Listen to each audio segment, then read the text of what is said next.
The blue and red lights shattered the calm of Nathan's lakeside evening, turning peace into chaos with a neighbor's petty complaint. What happens when someone twists the law into their own personal weapon, trying to bully their way into control? This is a story of entitlement, quiet strength, and what it really means to stand your ground. Don't forget to like and subscribe for more stories like this, and let us know in the comments where you're watching from today. 6 months earlier, the only light reflecting off the lake was the gentle golden glow of the rising sun. Nathan sat on his back porch, a heavy ceramic mug of black coffee warming his hands. The air was cool and smelled of damp earth and pine, a scent he'd come to associate with home. After 40 years as a civil engineer, designing bridges and overseeing municipal infrastructure projects, he had finally retired. He'd seen enough concrete and rebar to last a lifetime. Now, his projects were smaller, more personal. The rocking chair he was sitting in? He'd built it himself from a fallen oak on the property. The porch itself? He'd laid every board, driven every screw. This 3-acre plot on the edge of Lake Providence wasn't just land, it was his masterpiece. A final project, where the only client he had to please was himself. And for the last 2 years, it had been a sanctuary. His election as the mayor of Providence, a town of just 5,000 souls, hadn't changed that. It was a part-time, mostly ceremonial role he'd taken on, because he couldn't stand seeing the town council bicker over trivialities while real issues festered.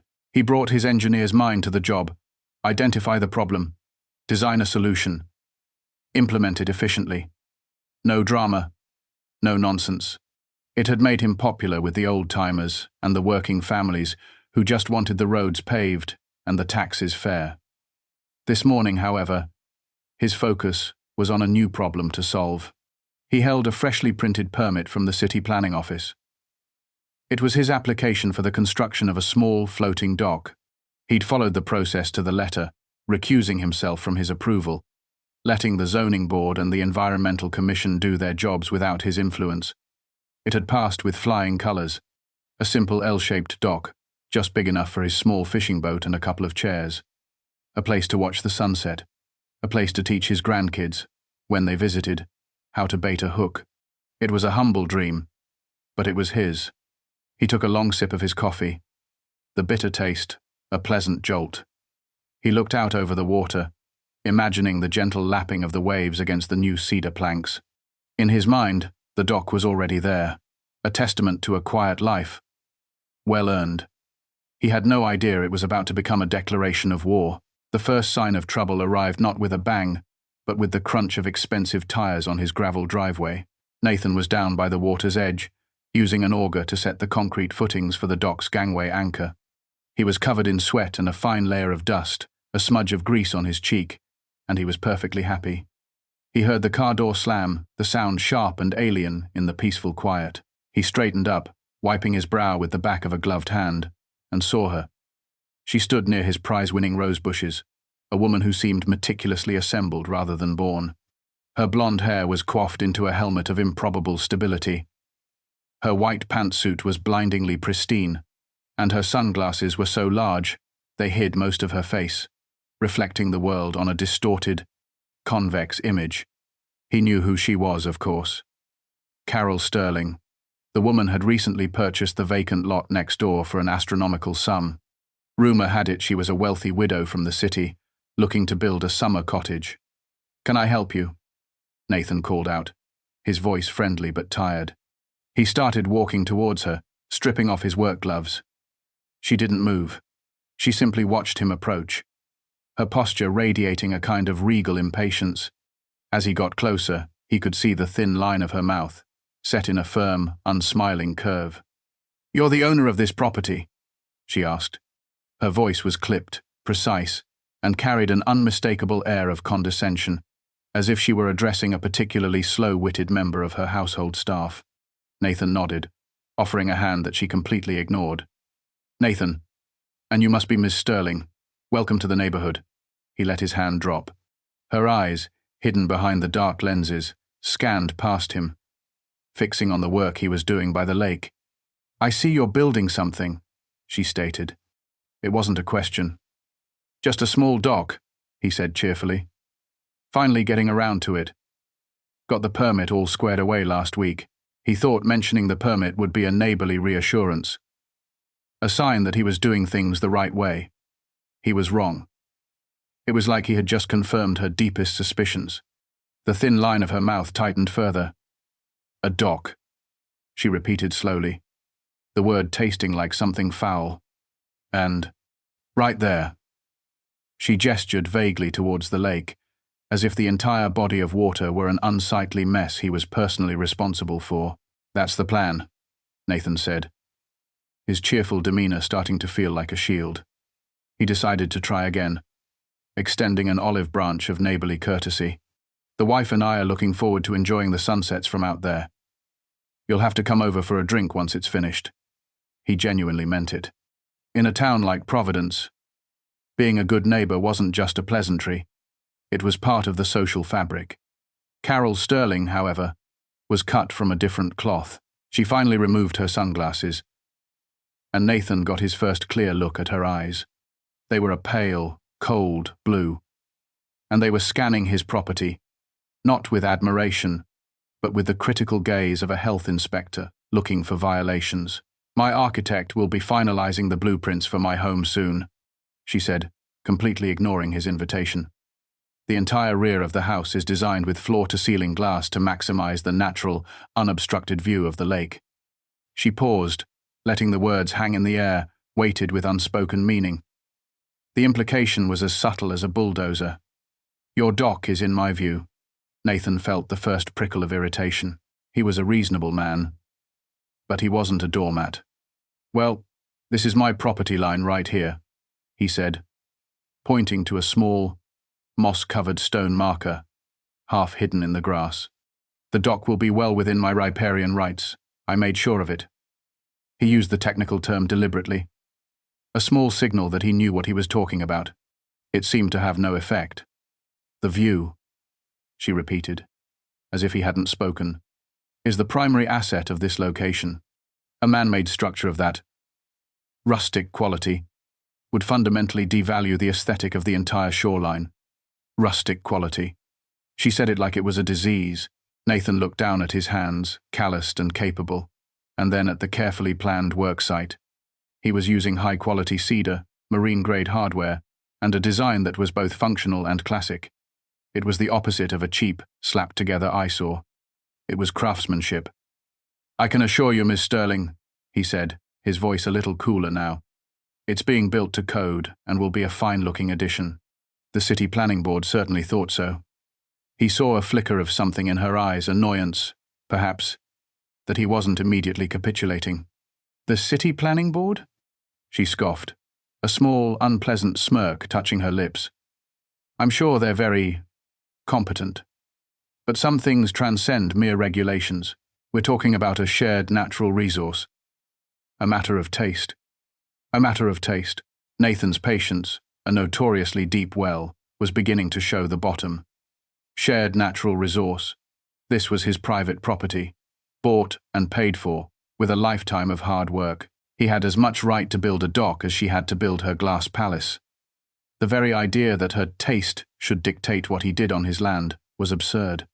It was the kind of thinking that belonged in a gated community with a draconian HOA, not a town like Providence. Well, my taste runs to enjoying the lake from a dock, he said, his tone firm but still civil. And the law backs me up. He started to turn back toward his project, a clear signal that the conversation was over. Carol Sterling was not one to be dismissed. You should know, she said, her voice acquiring a sharper, more menacing edge. I am very good at navigating bureaucracy. I find that when one is persistent, city officials often find it easier to accommodate reasonable requests. It would be a shame for you to invest so much time and effort into a project that ultimately proves to be unviable. It was a threat, wrapped in the delicate tissue paper of bureaucratic jargon. Unviable. Accommodate. She was telling him, in no uncertain terms, that she was going to use the system to crush him. The irony was so thick, he could have paved a road with it. He was the system, or at least, the final authority on it. But she didn't know that. To her, He was just some old man in dusty jeans, a hick playing with lumber, and that was an assumption she was going to regret. Nathan turned back to face her fully. The friendly neighbor persona gone, replaced by the calm, resolute demeanor of Mayor Nathan Parrish. "Miss Sterling," he said, his voice low and even, "I appreciate you sharing your perspective. Now, if you'll excuse me, I have a concrete setting." He didn't wait for a reply.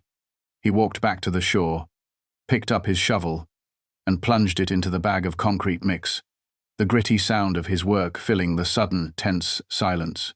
He could feel her cold blue eyes on his back for a long time before he heard the crunch of gravel and the angry roar of her luxury sedan speeding away. The war had begun. That evening, Nathan sat not on his porch, but in his small wood-paneled office. The ceremonial gavel and a framed copy of the town charter sat on his desk. He rarely brought his mayoral work home, preferring to keep his sanctuary separate from his public duties. But Carol Sterling had breached that wall. She had brought the fight to his home, so he would prepare for it there. He had the town's zoning map spread out under the warm glow of a desk lamp, the parcels of land outlined in neat black lines. His property, Lot 12, and hers, Lot 13, were clearly along with the riparian boundaries extending into Lake Providence. Everything was exactly as he'd remembered from his due diligence. He wasn't worried about the legality of his dock. The permit was ironclad. What worried him was the type of person Carol Sterling had revealed herself to be. He'd seen her kind before in his engineering career. Wealthy developers who saw regulations not as safeguards but as inconvenient obstacles to be bulldozed, litigated, or bribed out of the way. They operated on an assumption of superiority, believing their money and connections made them immune to the rules that governed everyone else. Her threat to navigate bureaucracy was a classic move. She would try to bury him in paperwork, file endless, frivolous complaints, and hope to wear him down or force him into a costly legal battle. She would allege environmental violations, safety hazards, aesthetic blight, anything she could think of. She would paint him as a stubborn old man harming the community for his selfish reasons. What she didn't know was that Nathan had spent 40 years on the other side of that desk, reviewing plans, enforcing codes, and dealing with people exactly like her. He knew the playbook better than she did. He pulled up the initial sale records for Lot 13. She'd paid nearly double the assessed value. An emotional purchase, or a calculated one? To justify that price, she'd have to build something truly monumental. A cottage was likely a euphemism for a mega mansion that would dwarf every other house on the lake. A project of that scale would require a raft of permits, variances, and environmental impact studies. It would be a complex, difficult process. And every single one of those major permits would, eventually, have to cross the mayor's desk for a final signature. A small, grim smile touched his lips. She thought she was playing chess with a pawn. She had no idea she was threatening the king. The next morning, Nathan made a point of visiting his neighbor on the other side, Mr. Abernathy. Arthur Abernathy was 86 years old and had lived in his small, tidy house since it was built in the 1950s. He was the town's unofficial historian and the keeper of its collective memory. Nathan found him tending his tomato plants, his gnarled hands moving with a slow, deliberate grace. "Morning, Arthur," Nathan said, leaning on the white picket fence that separated their properties. Arthur looked up, his weathered face breaking into a craggy smile. "Mr. Mayor, to what do I owe the honor? Don't tell me my prize-winning tomatoes violate some new ordinance." "Nothing like that," Nathan laughed. "Just wanted to ask if you'd met our new neighbor yet, Ms. Sterling." Arthur's smile faded. He straightened up, wiping his hands on his overalls. "Met her? Oh, I've been met. All right. She sent a surveyor over here last month who tried to tell me this fence was 6 inches onto her property. 6 inches. This fence has been here for 60 years. Told the young fella with his fancy laser machine that if he wanted to move it, he'd have to take it up with the oak tree it's grown into." He patted the thick trunk of an ancient oak whose roots had long ago enveloped the fence post. "She's a piece of work, that one. Thinks because she paid a fortune for that land, she bought the whole lake." Nathan's suspicion was confirmed. Carol's encounter with him wasn't a one-off. It was a pattern. "She paid me a visit yesterday. Nathan said. Seems she's not a fan of my new dock. Arthur snorted. Let me guess. It's ruining her unobstructed view, isn't it? You hit the nail on the head. That woman, Arthur said, shaking his head slowly, sees this lake as a painting she's purchased. We, the people who live here, are just smudges on the canvas that she'd like to wipe away. She doesn't want neighbors. She wants scenery. Mark my words, Nathan, she won't stop with that. This is just the first volley. The old man's words were chillingly perceptive. He'd seen it all before. He represented the town's heritage, the very thing Nathan had sworn to protect. He was the wise elder, the one who'd seen the cycles of change and knew a threat when he saw one. Arthur leaned closer, his voice dropping to a conspiratorial whisper. Just be careful, Nathan. People with that much money and that little character, they don't fight fair. Over the next 2 weeks, Nathan dedicated himself to building the dock. It became more than just a retirement project. It was an act of quiet defiance. He worked with a meticulousness that bordered on obsession, ensuring every cut was precise, every joint was flush, and every bolt was torqued to specification. He wanted the structure to be unassailable, a fortress of craftsmanship that could withstand not just the winter ice, but the storm of complaints he knew was coming. As he worked, he saw the signs of her opening salvo. A sleek black car would occasionally park at the edge of her property, a man in a suit inside, taking pictures of his progress with a long-lens camera. Then came the first official letter. It arrived not at his home, but at the mayor's office, addressed formally to the Providence City Planning Department, with a carbon copy sent to him as a concerned citizen. He read it at his desk in the town hall, a wry smile on his face. The letter, written by a high-priced law firm from the city, was a masterpiece of manufactured outrage. It alleged that his dock constituted a significant and unapproved deviation from the natural shoreline, posing a potential navigational hazard to non-existent commercial traffic on the small, private lake. It raised concerns about potential ecological disruption to a species of common lake weed, and hinted that the construction noise was violating decibel levels outlined in a municipal code that hadn't been updated since 1978. It was a classic shotgun approach. Throw a dozen baseless accusations against the wall and hope one of them sticks. Any other citizen receiving such a letter would have been terrified, imagining ruinous legal fees and endless bureaucratic headaches. But Nathan simply read it, took out a pen, and began to draft a response.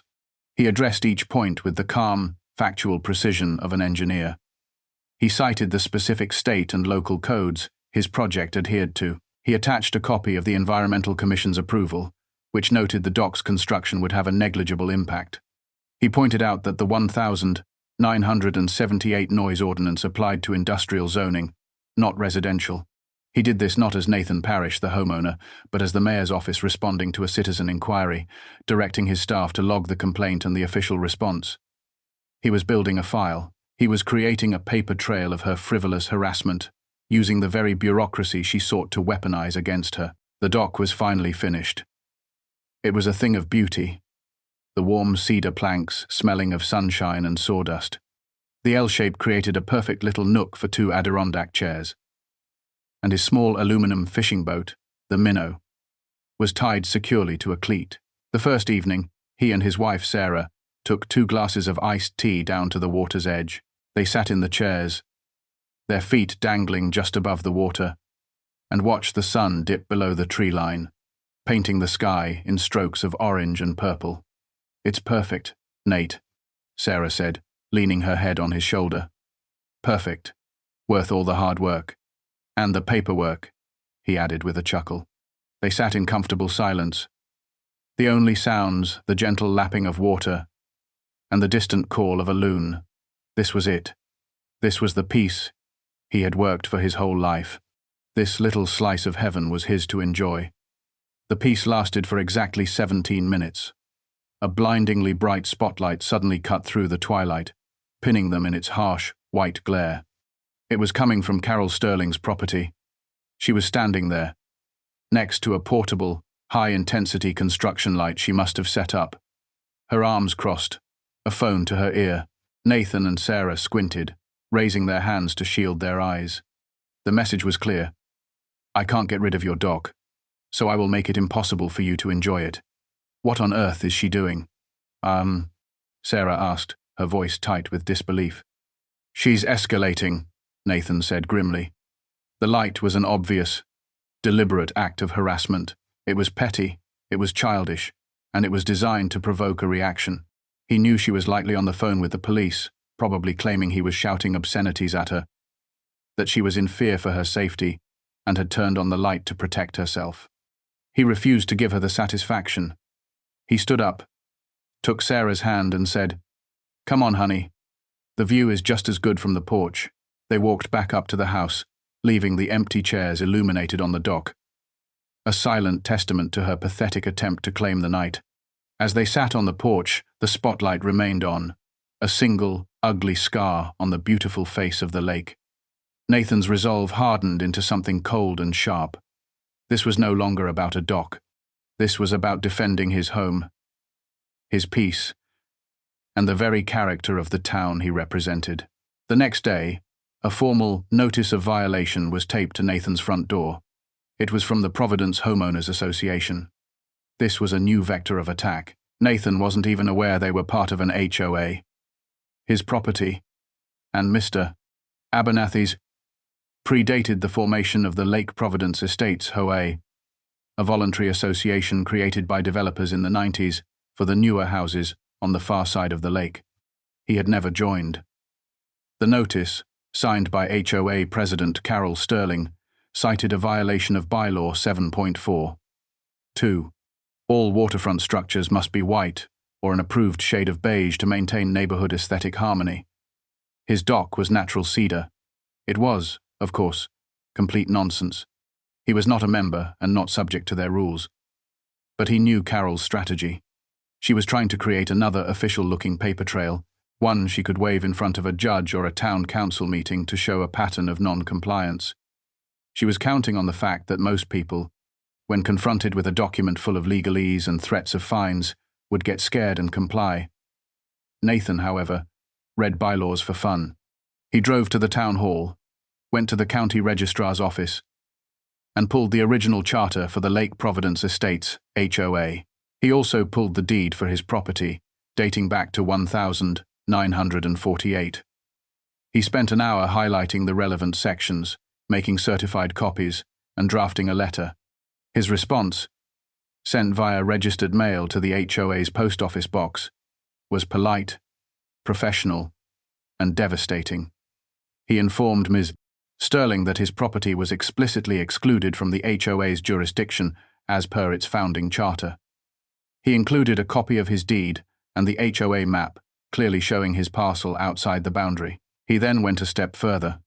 He pointed out, as a matter of public record, that her role as president was likely invalid, as the HOA's charter required a quorum of homeowners for a valid election, and their last filed meeting minutes, from 3 years prior, showed only 2 people in attendance, Carol Sterling and her lawyer, who had presumably nominated her. He concluded by gently advising the HOA to cease from any further communication or harassment, lest they open themselves up to civil liability. He signed it simply, Nathan Parrish, Lot 12, making no mention of his mayoral title.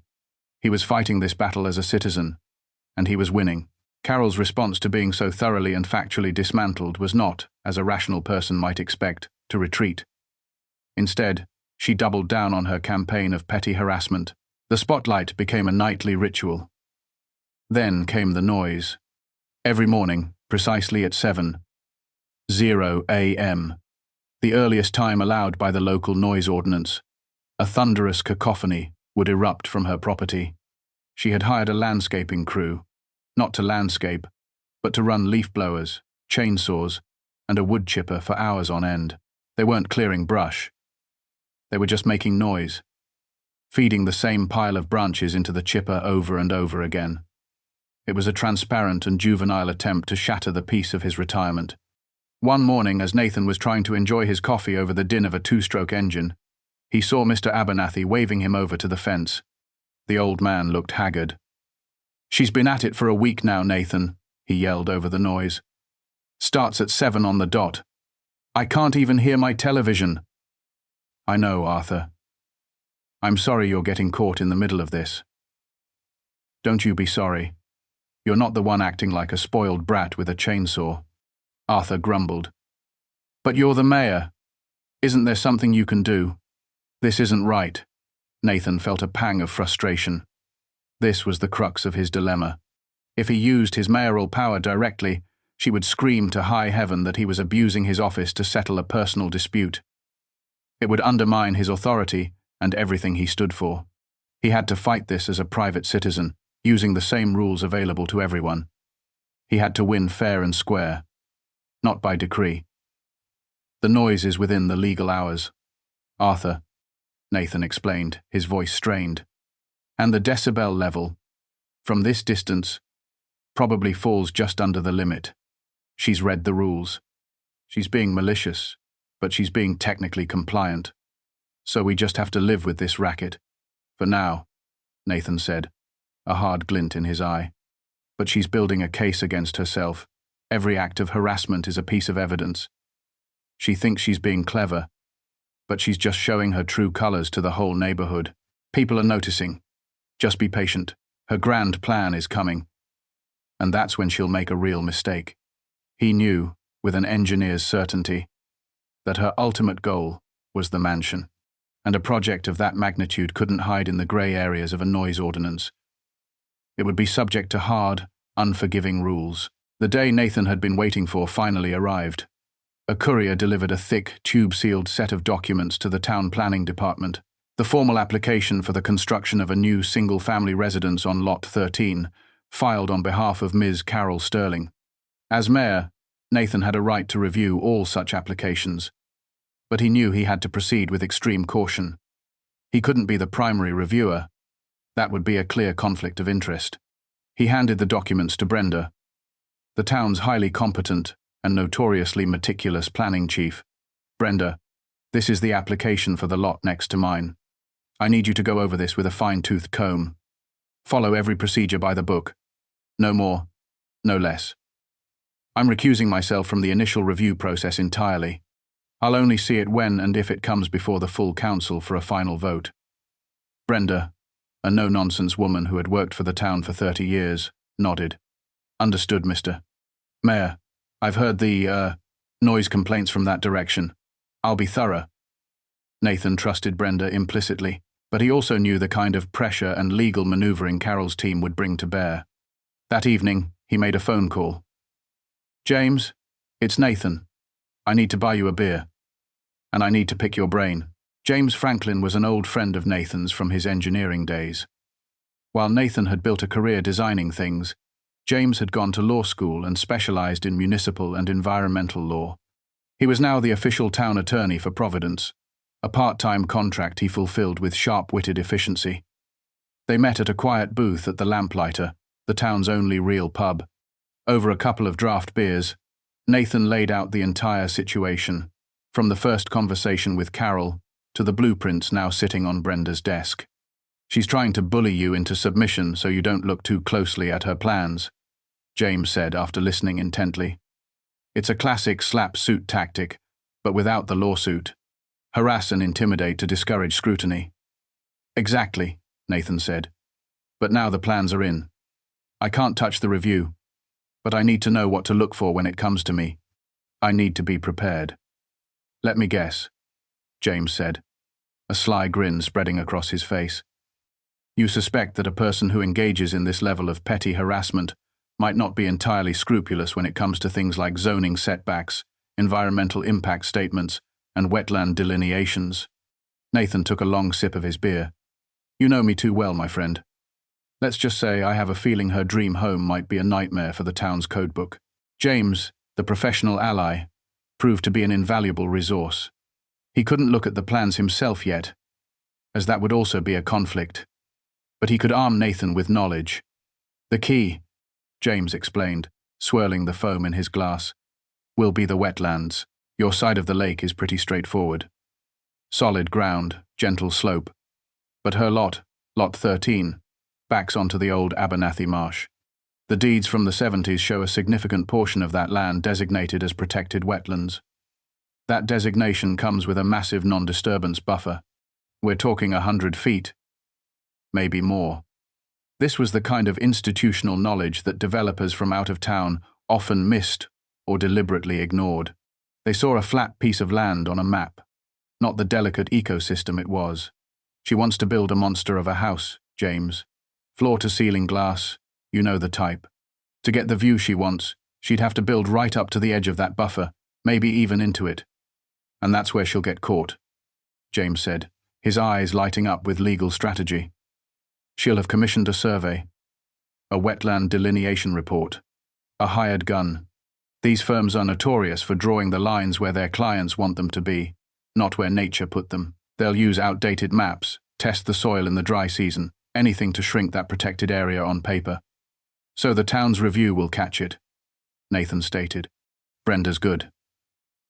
Brenda's great, James corrected, but she's also overworked.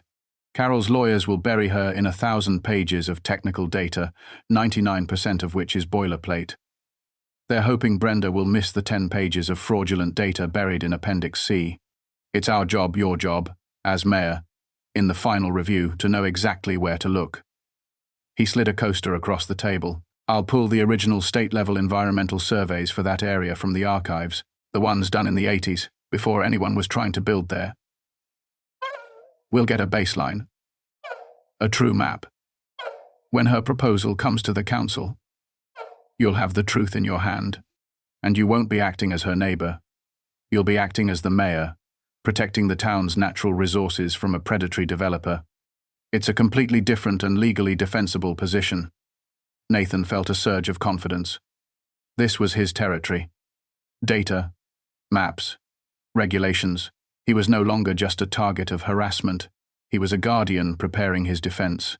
As Brenda and her small team began their official review, Nathan started his quiet investigation. He began taking early morning walks, not along the road, but through the woods that bordered the back of the properties. He carried a pair of binoculars and his old, rugged surveyor's compass. He wasn't trespassing. He was on the edge of the town-owned conservation land that abutted the Abernathy Marsh. From a small rise, he had a clear view of the rear of Carol's lot. He saw exactly what James had predicted. Small coloured flags, nearly hidden in the undergrowth, marked what was supposedly the edge of the wetlands. To an untrained eye, it looked plausible. But Nathan, with his engineer's eye and decades of experience, saw the deception. The flags were placed on a suspiciously straight line, ignoring the natural meandering contours of the marsh. They were situated on ground that was noticeably higher and drier. The true wetlands, characterized by skunk, cabbage, cattails, and perpetually damp soil, extended a good 50 to 70 feet past her surveyor's flags. She was trying to steal land, not from a neighbor, but from nature itself. She had claimed a huge swath of the protected buffer zone as buildable land. Her proposed mansion, he now realized, wouldn't just be near the wetlands. A significant portion of its foundation, septic field, and manicured lawn would be built directly on top of them. This was no longer a matter of taste or views. This was a flagrant and potentially criminal violation of state and federal environmental protection laws. The petty tyrant was escalating from harassment to outright fraud. He took careful notes, drew sketches in a small notebook, and took photos with his phone, making sure to include timestamps and GPS data. He was no longer just building a defense, he was building a prosecution. Each photograph, each observation, was another nail in the coffin of her monstrous project. The irony was exquisite. In her obsessive quest to remove the blight of his small legal dock from her view, she had inadvertently focused the town mayor's expert eye on her own massive, illegal land grab. She had picked a fight with the one man in town uniquely qualified to expose her. Carol's campaign of harassment continued unabated, a constant, low-grade fever of aggravation. One afternoon, a truck from a septic service company pulled into her driveway. A man in overalls began uncoiling a large hose and dragging it towards the property line. Nathan watched from his window, a sense of dread growing in his stomach. Surely, she wouldn't. But she would. The man began spraying the contents of the hose, a foul, stinking slurry along the edge of her property. Just feet from his prize-winning rose bushes and the small vegetable garden, Sarah tended with such care. The smell was indescribable, a thick, gagging stench that rolled across his lawn and seeped into the air. It was a vile, primitive, and deeply personal attack. Nathan felt a flash of pure, hot anger, the first he had truly felt in this whole affair. This went beyond legal maneuvering and noise complaints. This was a deliberate act of defilement. He grabbed his phone to call the police, his thumb hovering over the numbers, but then he stopped. What would he say? My neighbor is spraying a smelly but technically non-hazardous substance on her property. It was another technically compliant act of malice. A police report would go nowhere, but it would give her exactly the ammunition she wanted. She could claim E was the one harassing constantly calling the authorities over trivial matters. He put the phone down, his jaw clenched. He walked outside, not towards her property, but to his garden shed. He pulled out a large industrial fan, the kind he used to ventilate his workshop, and a 100-foot extension cord. He set it up on his lawn, pointing it directly at her empty lot, and switched it on. A steady, powerful wind began to blow, pushing the foul air back from whence it came. It wasn't a perfect solution, but it was a response in kind, practical, non-confrontational, and deeply, deeply satisfying. He then made another call, this time to the county health department. He didn't complain about the smell. He simply made an anonymous inquiry, asking what the regulations were for the disposal of septic waste near a freshwater lake and a neighboring wellhead. He was planting seeds, watering them with bureaucratic diligence, and waiting for them to grow. The call from the health department must have worked, because the septic spraying stopped after a single day. A small victory. But Carol, predictable as ever, simply shifted her tactics. Her next move was to directly involve law enforcement more seriously. It was a Saturday morning. Nathan was on his new dock, enjoying the quiet, when a police car pulled into his driveway. Not the town police, who knew him well, but a county sheriff's deputy. The deputy, a young man who looked barely out of his 20s, approached him cautiously. "Sir, are you Nathan Parrish?" "I am," Nathan said, walking up from the dock to meet him. "Is there a problem, officer?" The deputy looked uncomfortable. "Sir, we received a call from Ms. Carol Sterling. She alleges that you were, exposing yourself to her from your dock." Nathan stared at the deputy, dumbfounded. The sheer, unmitigated gall of the accusation was breathtaking. He had been wearing khaki shorts and a polo shirt, and had been doing nothing more than drinking a cup of coffee and watching a family of ducks swim by. It was a lie, a grotesque and slanderous lie, designed to humiliate and intimidate him. "Officer," Nathan said, his voice dangerously calm, "I have a security camera pointed at my back porch and the dock area. It records 24/7. Would you like to come inside and review the footage from the last hour with me?" The deputy's expression shifted from suspicion to relief. "Yes, sir. That would be very helpful." Inside, Nathan queued up the video on his office computer. The footage was crystal clear. It showed him walking down to the dock, sitting in a chair, drinking his coffee, and watching the lake. At no point did he do anything remotely inappropriate. He even fast-forwarded to show the deputy the entirety of the morning. "Well," the deputy said, shaking his head as he jotted notes on his pad, "this is a pretty clear-cut case of filing a false report. Thank you for your cooperation, Mr. Parrish. I'm sorry for the disturbance." As the deputy left, Nathan's mind was racing. This was a major escalation. Filing a false police report was a criminal offense. She was no longer just a nuisance, she was breaking the law. He saved a copy of the security footage to a secure drive. He then called James. "James," he said, "it's time to go on the offensive. She just tried to get me arrested." James listened patiently on the other end of the phone as Nathan recounted the incident with the sheriff's deputy. When Nathan finished, there was a long pause. "Okay," James said, his voice now serious and sharp, all trace of pub booth friendliness gone. "This is good, Nate. I mean, it's terrible. But from a strategic standpoint, it's a gift. She's overplayed her hand." "What do you mean?" Nathan asked, still feeling the residual sting of the false accusation. She's created a verifiable, official record of malicious intent, James explained. A false police report is a bright red line. It's not subjective like a noise complaint. It's a crime. We're going to use this. First, you need to go to the sheriff's office on Monday morning and file a formal complaint against her for filing a false report. Insist on it. Get a case number. We want this in the system. And second, this gives us the leverage we need to start talking to the other neighbors. Up until now, her harassment has been directed at you. It was a private feud. But now, she's involved law enforcement and made a slanderous accusation. That's a community issue. People who were afraid to speak up before might be willing to come forward now. She's not just a bad neighbor anymore. She's a menace. James was right. The rallied community.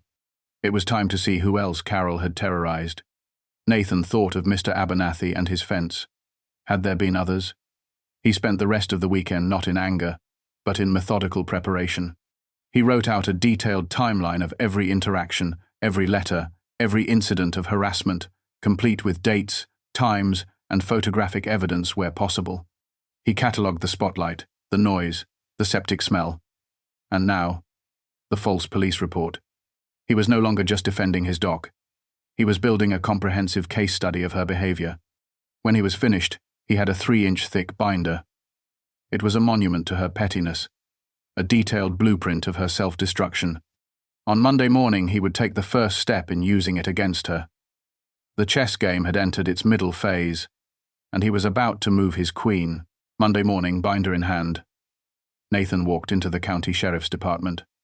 He was polite, firm, and refused to be brushed off.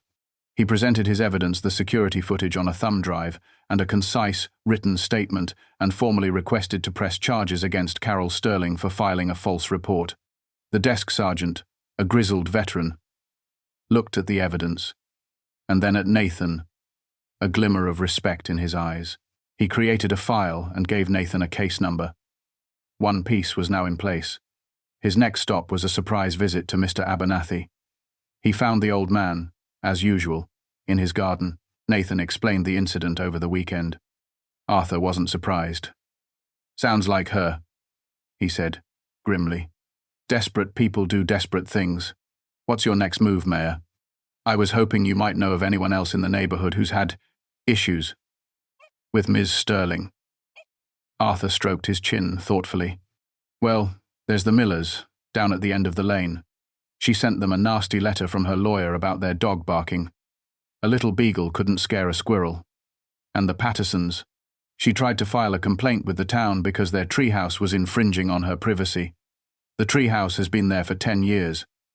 Would they be willing to talk to me?" Nathan asked. "Let me make a few calls," Arthur said with a determined look. "She's been a thorn in this community's side since she arrived. People have been grumbling for months. Maybe it's time we all started singing the same tune." By the end of the day, Arthur had arranged a small, informal gathering at his house for that evening. The Millers, the Pattersons, and 2 other families showed up. They sat in Arthur's cozy living room, sipping iced tea, and one by one, they shared their stories. It was a litany of petty tyranny. Complaints about holiday decorations, threats of legal action over property lines that hadn't changed in 50 years. Angry notes left on cars parked legally on the street. Each story on its own was a minor annoyance, but woven together, they created a powerful tapestry of a serial harasser, a woman who used intimidation and the threat of the legal system to bully everyone around her into compliance. They had all been too intimidated or too weary to fight back on their own. But now, seeing the binder Nathan had compiled, seeing the mayor himself taking a stand, a spark of collective courage was ignited. They were no longer isolated victims. They were a community. While Nathan was quietly organizing the neighborhood, Brenda from the planning department called him at his office. "Mr. Mayor," she said, her voice strained, "we have a problem with the Sterling application." "Tell me," Nathan said, leaning forward in his chair. "It's the wetland delineation report. It's questionable. The firm she used, a company called Apex Environmental, has a reputation. They're known for producing client-friendly results, The survey claims the wetland boundary is 110 feet from the waterline. And where do you think it is? Yes, Nathan asked, already knowing the answer. Based on the state's original topographical maps and my site visit this morning, it's closer to 30 feet, a huge difference. We're talking about nearly an acre of protected land that her plan shows as a buildable zone for her house, patio, and septic system. It was the smoking gun Nathan had been looking for. What's the procedure now, Brenda? Well, I can issue a request for more information or challenge the report. They'll respond with their own expert analysis, and we'll get bogged down in a battle of paid consultants. It could drag on for months, and it's expensive. They're counting on us not having the budget or the political will to fight it. So, what's the alternative? The town code allows us, in cases of significant dispute over environmental data, to commission our independent survey from a pre-approved, state-certified list of hydrologists, Brenda explained. It's not cheap, but its findings are considered impartial and are given significant weight in any legal or administrative proceedings. If their report is found to be fraudulent, the applicant is required to cover the cost of our independent survey. Nathan didn't hesitate. Do it, Brenda. Commission the independent survey. Spare no expense. I'll authorize the funds from the town's contingency budget. Let's get a real, scientific answer and document everything. He hung up the phone, a feeling of grim satisfaction washing over him. The net was tightening. Carol Sterling thought she could fool a small-town planning office with slick, big-city lawyers and bogus reports. She had fundamentally misunderstood the character of Providence. They were small, but they were not stupid. And they did not back down when it came to protecting their land. The town's bureaucratic machinery was now grinding into motion, a powerful and impartial force she had foolishly provoked. The news of the town commissioning its independent environmental survey must have reached Carol's camp, because her behavior took a sudden and desperate turn. The flash-forward from the beginning of our story now arrives in its proper chronological place. Nathan was in his workshop, putting the finishing touches on a small bookshelf for his granddaughter, when the red and blue lights filled the room. He stepped outside to see the 2 town police cars and Officer Reynolds on his lawn. He knew immediately this was different from the sheriff's visit. This felt more orchestrated. After he calmly explained to Officer Reynolds that this was likely another false complaint from Miss Sterling, things took a surprising turn. Carol herself marched out from her property, phone in hand, recording the entire interaction. "He's violating the restraining order," she shrieked, her voice a shrill instrument of manufactured panic. "I have a temporary order against him, and he's not allowed within 500 feet of me. He's menacing me. Arrest him!" Officer Reynolds, a man Nathan had known for 20 years, looked completely bewildered. "Ma'am, what restraining order? We have no record of any such order being served. I filed it this morning," she insisted, waving a piece of paper in the air. "It's an emergency order. He's a threat." Nathan held up his hands in a gesture of peace. "Reynolds," he said calmly, addressing the officer, "check with the county court. An emergency restraining order isn't valid until it has been formally served by a law enforcement officer. I haven't been served anything."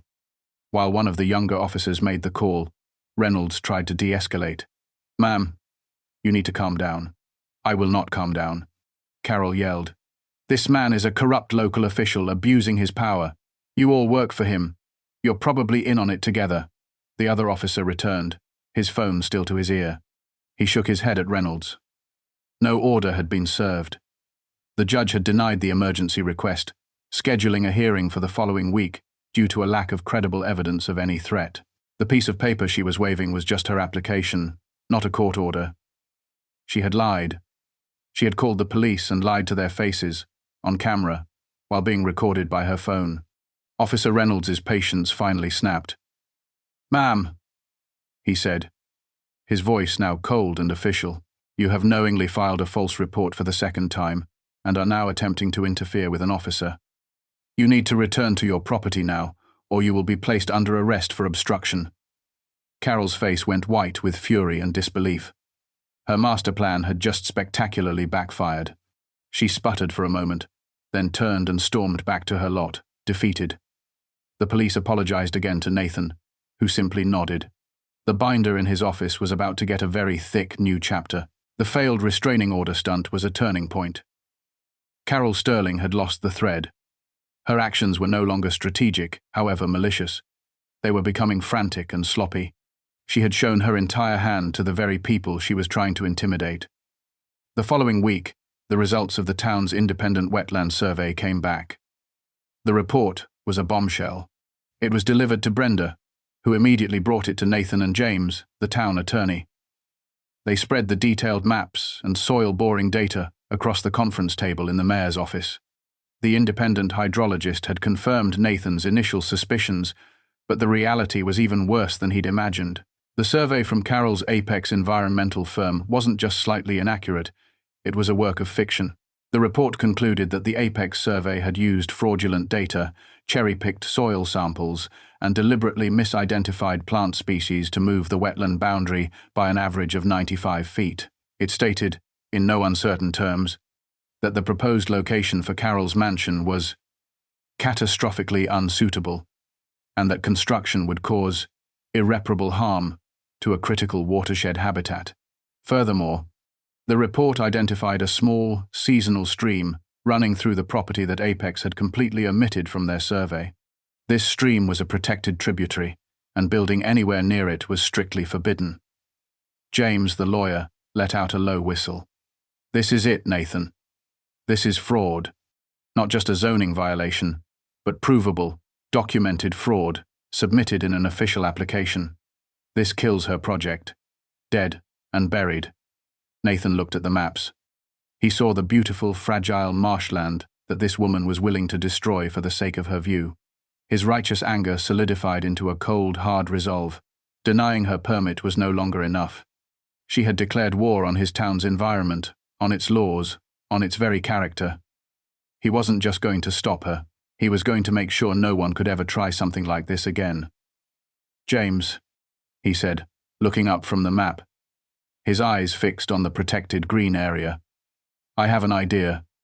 It's time to think bigger than just one building permit." "What do you mean, think bigger?" James asked, folding his arms. "We have her dead to rights. The planning board will deny the permit based on this report. She'll lose her appeal, and that's the end of it." "No, it's not," Nathan countered, tapping a finger on the map. "She'll sell the land, and 5 years from now, another developer, maybe one who is smarter and more subtle than she is, will come along and try again. They'll chip away at the protections, ask for variances, and eventually, this wetland will be gone. We have a unique opportunity here. We have a documented fraudulent attempt to destroy a protected habitat. We have community support. We need to play the long game." He traced the outline of the entire Abernathy Marsh, which spanned across the back of several properties, including a large, undeveloped parcel owned by the town. "We're going to rezone it," Nathan said, his voice filled with a newfound purpose. "All of it. We're going to change the designation of the entire marsh from residential with environmental overlay to permanent conservation easement and wildlife sanctuary." James's eyes widened as he grasped the scope of Nathan's plan. A conservation easement would be a permanent, legally binding restriction on the land, preventing any future development. Forever. It would be a fortress of environmental protection that no amount of money or lawyers could breach. "That's ambitious, Nathan," James said, a slow smile spreading across his face. "You'd need a public hearing. The full town council vote. You'd have to prove that the rezoning serves a significant public interest." "And what could be more significant than this?" Nathan said, slapping the fraudulent report. "Carol Sterling has handed us all the proof we need. She has demonstrated, through her greed and deceit, exactly why this land is vulnerable and why it needs permanent protection. Her application isn't a problem to be solved, it's Exhibit A in our case for conservation." The strategy was brilliant in its simplicity. He would use her own failed attack as the justification for a permanent defense. He wouldn't just be denying her a permit, he would be using her actions to create a lasting legacy for the town, preserving the very beauty she sought to control.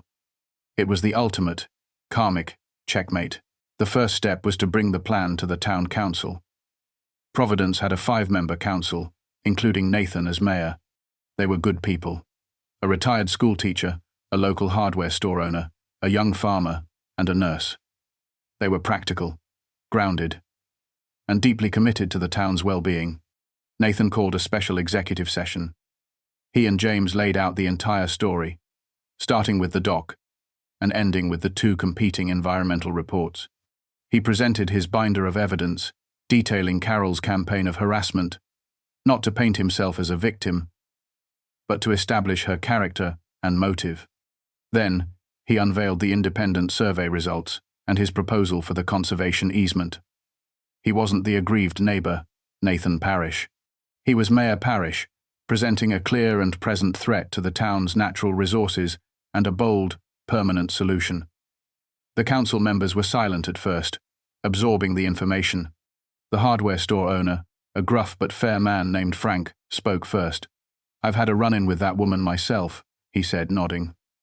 "Tried to get me to stop selling a certain brand of fertilizer because she claimed, with no proof, that it was contaminating the lake. She's a bully." The retired teacher, Eleanor, looked at the maps. "This marshland is where we used to take the third graders for their nature walks. It's a vital part of our town's ecosystem. The thought of it being destroyed for another glass box of a house. It's sickening." One by one, they voiced their support. They saw the logic and the righteousness of the plan. It wasn't a personal vendetta. It was sound public policy, prompted by a clear and egregious attempt to defraud the town. They voted unanimously to schedule a public hearing on the proposed rezoning. The official notices were posted on the town hall bulletin board, published in the local weekly paper, and mailed to all affected property owners, including one Ms. Carol Sterling. The date was set for 2 weeks away. The final confrontation was on the horizon.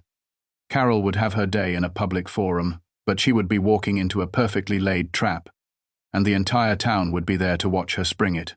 Word of the upcoming public hearing spread through Providence like wildfire. It was the talk of the town, from the post office to the diner. The story had all the elements of a classic drama. A quiet, respected local leader being harassed by a wealthy, arrogant outsider, culminating in a public showdown over the fate of a beloved piece of land. The members of the rallied community Nathan had met at Arthur's house became his unofficial deputies, spreading the word and encouraging their neighbors to attend the hearing. They shared their own stories of Carol's bullying and discovered even more. It turned out she had threatened the local librarian with a lawsuit for excessive late fees and had tried to have a beloved old dog, who had roamed the town square for years, declared a public nuisance. She had alienated nearly everyone she had come into contact with through her toxic blend of entitlement and aggression. In the days leading up to the hearing, Carol's lawyers sent a flurry of threatening letters to the town hall, accusing the mayor of a vindictive abuse of power and a blatant conflict of interest. They demanded the hearing be cancelled and threatened to sue the town and Nathan personally for millions in damages if her building permit was not immediately approved. James, the town attorney, handled each letter with cool professionalism. He sent back calm, legally precise responses, pointing out that the rezoning was a legitimate legislative action being considered by the full council, and that all procedures were being followed to the letter of the law. He noted that any legal challenge would be unlikely to succeed, given the overwhelming evidence of fraudulent information submitted in her client's application. The legal threats were just noise, the last desperate thrashing of a creature caught in a trap. They had no legal merit, and James knew it. Nathan, for his part, ignored the threats completely. He spent his time preparing for the hearing, not as a defendant, but as a leader. He met with Brenda to go over the technical details of the environmental reports. He worked with James on the formal presentation of the rezoning proposal, and he spoke with each member of the community who planned to speak, not to coach them, but to thank them for their courage. The night before the hearing, he walked down to his dock. The spotlight on Carol's property was off, and had been for days. The construction noise had fallen silent. There was just the gentle sound of the water and the chirping of crickets. The calm before the storm. The town hall meeting room was packed to capacity. Every seat was filled, and people were standing along the back and side walls. Mr. Abernathy was in the front row, along with the Millers and the Pattersons. It seemed the entire town of Providence had turned out. Nathan sat at the center of the raised dais with the other 4 council members. James, the town attorney, sat to his right, At a table in the center of the room sat Carol Sterling, flanked by two sharp-suited lawyers from the city. She looked confident, arrogant even, scanning the crowd with a dismissive smirk, as if they were all peasants who had come to watch their queen. She believed this was her show, that her high-powered legal team would intimidate this small-town council into submission. The meeting began with the formal reading of the proposed ordinance. To rezone Parcel 14A, commonly known as the Abernathy Marsh, from R2 residential to C1 conservation. Nathan then opened the floor for public comment, starting with the applicant for the building permit on the adjacent lot, Ms. Sterling. Her lead lawyer, a slick man with silver hair, stood up and launched into a prepared speech. He spoke of property rights, of economic development, and of his client's dream to build a family home that would be a jewel on the lake. He dismissed the town's independent survey as flawed and biased, and accused the mayor of orchestrating this, rezoning as a personal vendetta over a minor neighborly dispute. He painted Carol as the victim, a respectable citizen being persecuted by a corrupt small-town tyrant. It was a good performance, full of righteous indignation and veiled threats. The crowd listened in stony silence. When he was finished, he sat down, looking pleased with himself. Carol gave him a smug nod. It was a compelling narrative, but Nathan had something more powerful.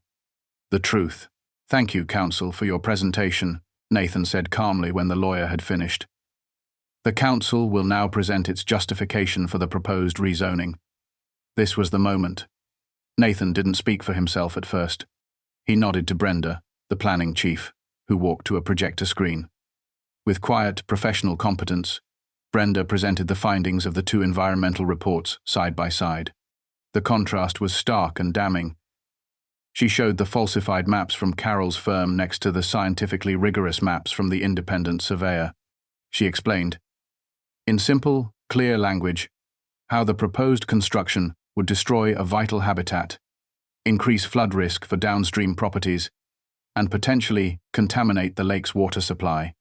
The data was irrefutable. Next, Nathan opened the floor for public comment from the town's residents. Mr. Abernathy stood up first, his voice trembling slightly but full of conviction. He spoke of the history of the marsh, of the birds and animals that lived there, and of his 60 years watching over it. Then Mrs. Miller stood up and spoke about the legal threats over her beagle. Mr. Patterson spoke about the complaint over his son's treehouse. One by one, a dozen residents stood and shared their stories. They weren't angry or vengeful. They spoke with a quiet dignity, their collective testimony painting a devastating portrait of Carol Sterling's character. She wasn't a jewel on the lake. She was a poison. Through it all, Carol's smug expression slowly dissolved, replaced by a mask of cold fury. Her lawyers whispered furiously to her, but there was nothing they could do. The narrative they had so carefully constructed was being dismantled, piece by piece, by the simple, honest words of the people she had tried to bully. The room was silent, save for the voices of the citizens. The power in the room had shifted entirely. It no longer sat with the expensive lawyers and the wealthy developer. It rested with the community, united and strong. When the last resident had spoken, a powerful silence filled the room. All eyes turned back to the council. Nathan let the silence hang in the air for a long moment, allowing the weight of the community's testimony to settle. He looked directly at Carol Sterling. Her face was a thunderous mask of rage. For the first time, she looked like she was not in control. "Miss Sterling," Nathan said, his voice ringing with quiet authority, "this council has been presented with two very different pictures tonight. One, from your legal team, of an aggrieved property owner. The other, from your potential neighbors and our town's experts, is of something else entirely.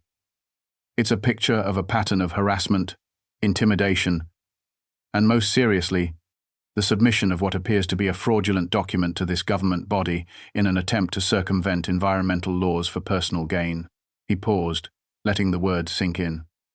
"This hearing is not, as your lawyer claims, about my dock. It's not about a neighborly dispute. It's about our duty to protect the integrity of this town, its laws, its environment, and its people. The evidence presented tonight makes a compelling case that the Abernathy Marsh is under a significant and immediate threat and that the current zoning is inadequate to protect it. He looked at his fellow council members. I believe the time for public comment is over. Is there a motion from the council?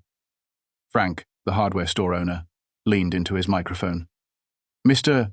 Mayor, he said, his voice booming through the room, I move that we vote to approve the proposed rezoning of Parcel 14A to a C1 conservation easement, effective immediately. Eleanor, the retired teacher, seconded the motion without hesitation. Second. Nathan looked back at Carol. Her lawyer was on his feet, sputtering. You can't do this. We will litigate. We will bury this town. Nathan simply raised the gavel. The motion has been made and seconded. We will now vote. All in favor, say aye. A chorus of 4 powerful ayes echoed from the council members. Ayes. All opposed? Nathan asked, looking directly at Carol's table. Silence. The motion passes, 4-0, Nathan declared, bringing the gavel down with a sharp, final crack. The sound was like a gunshot. The room erupted in applause. The aftermath of the vote was swift and decisive. Carol Sterling and her legal team stormed out of the town hall, shouting threats of lawsuits that everyone in the room knew were empty. Filing a lawsuit would mean subjecting their fraudulent environmental report to the discovery process, which would expose their client and their hand-picked experts to potential perjury charges and professional ruin. They were bluffing, and everyone knew it. The next morning, the town's legal department, on James's recommendation, filed a formal complaint with the state's professional licensing board against Apex Environmental for submitting a fraudulent survey. They also forwarded the file from the sheriff's department, including the evidence of the 2 false police reports, to the county prosecutor's office, recommending that charges be pressed against Carol Sterling. The wheels of a much larger justice system were now turning. For Nathan, the victory was sweet, but it was the community's reaction that was truly gratifying. For the next week, people stopped him on the street, in the grocery store, at the diner, not just to congratulate him, but to thank him. Thank you for standing up for us, one woman said. We didn't know how to fight back. Mr. Abernathy stopped by with a basket of his prize-winning tomatoes. You did good, Nathan, he said, his voice thick with emotion. You reminded us that this is our town. The fight had forged a new sense of unity and providence. The previously isolated victims of Carol's harassment were now friends, stopping to chat in the street, their shared experience having created a powerful bond. The town council, once known for bickering over minor issues, was now a cohesive and decisive unit. They had faced a real threat together, and had prevailed. Nathan had won more than just a battle over a dock and a wetland. He had helped his community find its voice and its strength. About a month after the town hall meeting, a large for sale sign was pounded into the ground on Carol Sterling's lot. It was from a cut-rate, out-of-town realtor. The news that the land was now encumbered by a permanent conservation easement that made a significant portion of it undevelopable had cratered its value. She had paid a premium for a slice of pristine lakefront, and now she owned a property that was a very expensive nature preserve. She would be lucky to get half of what she paid for it. Nathan watched from his porch as the sign went up. He felt no glee, no sense of vindictive pleasure. He just felt a quiet, profound sense of justice. She had been the architect of her downfall. Her arrogance, her greed, and her contempt for the community had led directly to this moment. If she had simply been a good neighbor, if she had come to him and discussed her plans, if she had been willing to compromise, she would likely have been able to build a beautiful, albeit slightly smaller, home. Instead, her scorched earth tactics had yielded her nothing but scorched earth. A few weeks later, a moving van arrived, and the few items she had stored in a rental garage were loaded up. She never showed her face. The property was sold in a quiet, anonymous transaction to a land trust that specialized in preserving natural habitats. They had no plans to build. They planned to work with the town to create a small public-access nature trail at the back of the property, allowing everyone to enjoy the beauty of the Abernathy Marsh. It was the perfect ending. The land she had tried to seize for her exclusive enjoyment would now be shared by the entire community. The ultimate irony was not lost on Nathan. Her obsession with her private view had resulted in the creation of a public one. In the months that followed, A gentle peace settled back over Lake Providence. But it was a different kind of peace than before. It was a more resilient peace, one that had been tested and proven strong. The newfound sense of community spirit, forged in the crucible of the conflict with Carol, continued to flourish. Neighbors organized a community potluck to celebrate the creation of the new nature trail. The town council meetings became more productive and collaborative, with residents now more engaged and willing to participate. Nathan found that his job as mayor had become easier and more rewarding. Having demonstrated his willingness to stand up for the town's values, he had earned a deep and abiding trust from the citizens. They knew he had their back. He spent his days in a happy, productive retirement. He worked in his workshop, tended his garden, and spent long, quiet afternoons fishing from his dock. The dock, the source of all the turmoil, was now simply a dock again. It was a place of peace, a platform from which to watch the sunset, a symbol not of conflict, but of perseverance. Sometimes, as he sat in his Adirondack chair, he would look over at the empty lot next door, now lush and overgrown with wildflowers, and think about the woman who had tried to ruin his peace. He hoped, with a genuine sincerity, that she had learned something from the experience, but he doubted it. Some people, he mused, move through the world like bulldozers and are simply incapable of understanding why they leave a trail of wreckage in their wake. For him, the lesson was much clearer. A community is not just a collection of houses. It's a living thing. It requires tending, it requires defense, and when it is threatened, its strength is found not in its most powerful member, but in the collective will of all its people, standing together. The story could have ended there, with a peaceful resolution and a community restored. But the wheels of justice, though they grind slowly, grind exceedingly fine. About a year after the for sale sign went up, Nathan received a call from the county prosecutor's office. "Mr. Parrish," the young assistant prosecutor said, "I'm calling to give you an update on the case against Carol Sterling regarding the false police reports you filed." Nathan had almost forgotten about it, content with the victory of saving the wetlands. "We've been building a larger case, and your file was a key component," the prosecutor explained. "It turns out, Ms. Sterling has a history of this kind of behavior. We uncovered 2 other instances in her previous county of residence where she used false accusations and frivolous lawsuits to harass neighbors who stood in the way of her development plans.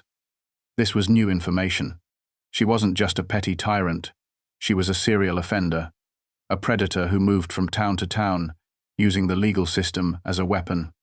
Furthermore," the prosecutor continued, "the state licensing board's investigation into Apex Environmental uncovered a pattern of systemic fraud. Your town's case was the one that finally broke them open. They've been decertified, and the owner is facing criminal charges." The news was staggering. The small fight over a dock in Providence had unraveled a much larger web of corruption and abuse. It was a textbook example of the domino effect. One person, standing their ground, had inadvertently triggered an avalanche that was now cleaning out a whole system of corrupt players. "Ms. Sterling has agreed to a plea deal," the prosecutor concluded.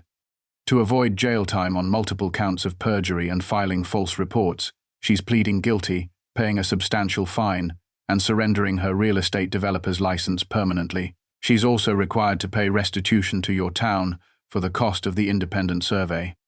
A check for $12,000 is in the mail." Nathan hung up the phone, a slow smile spreading across his face. It was the final, perfect, and most unexpected piece of vindication. Not only had they saved the land, but Carol Sterling had been forced to pay for the very tool that had exposed her. The check from the county arrived the following week, made out to the town of Providence. At the next town council meeting, Nathan presented it to the board. "This," he announced, holding up the check for the public to see, "is the restitution payment from Ms. Carol Sterling, covering the full cost of the independent environmental survey that was instrumental in protecting the Abernathy Marsh." A wave of murmurs and appreciative chuckles went through the audience. The story had become a local legend. And this was the final, satisfying chapter. "The council has discussed what to do with these funds," Nathan continued. "And we have a proposal. We would like to use this money to establish the Providence Community Green Space Fund, A dedicated account that will be used for the upkeep of our parks, the maintenance of the new nature trail in the marsh, and for the potential acquisition of other sensitive lands for conservation in the future. He looked out at the faces in the crowd. Mr. Abernathy, the millers, all the people who had stood together. It seems only fitting, he said, his voice thick with emotion, that the money obtained from an attempt to defraud our town should be used to permanently protect its beauty for generations to come. The motion was approved by a roar of unanimous public acclaim. Carol Sterling's legacy in the town of Providence was now cemented. Her name would forever be linked not to a monstrous mansion, but to the fund that would preserve the very nature she had tried to conquer. Her greed had inadvertently become a gift of lasting generosity. It was a form of justice so poetic, so perfectly ironic, that Nathan knew he couldn't have engineered it better if he had tried. The town had not only defended itself, it had profited, turning the poison of her malice into the medicine of its preservation. Life on the lake settled into a comfortable rhythm. The seasons turned. The lush green of summer gave way to the fiery colors of autumn, and then to the quiet, pristine white of winter. The lake froze over, and Nathan's dock was pulled onto the shore, safe from the crushing ice. The nature trail in the new Abernathy Marsh Conservation Area became a popular spot for residents. On crisp fall afternoons, Nathan would see families walking the path, parents pointing out different bird species to their children. The trail had a small, handsome wooden sign at its entrance, carved by a local woodworker. It read, Abernathy Marsh Trail, preserved by the citizens of Providence. There was no mention of Carol Sterling. Her name was erased, her memory a cautionary tale whispered among the old-timers, but otherwise forgotten. Her power had been entirely dependent on her ability to intimidate and isolate. Once the community had come together, she had simply vanished, a phantom of bad intentions with no substance to back her up. One snowy afternoon, Nathan was in his workshop when James, the town attorney, stopped by. Just came from the city, James said, stamping the snow from his boots. I had a deposition in a zoning case, and guess who the opposing counsel was? Don't tell me, Nathan said with a grin. Our old friend, the silver-haired lawyer. The very same, James confirmed. He saw me in the hall and turned beet red, tried to pretend he didn't know me. I couldn't resist. I walked right up to him, shook his hand, and said, Thanks again for your client's generous donation to our new conservation fund. The trail is beautiful this time of year. Nathan burst out laughing. What did he do? He just mumbled something and practically ran down the hall, James chuckled. It's one thing to lose a case. It's another thing entirely to be so thoroughly and completely outmaneuvered by a bunch of small-town hicks. I don't think his ego will ever recover. They shared a good laugh, the kind of easy, comfortable laugh that comes from a shared victory. The battle was long over, but the sweet taste of a just outcome lingered on.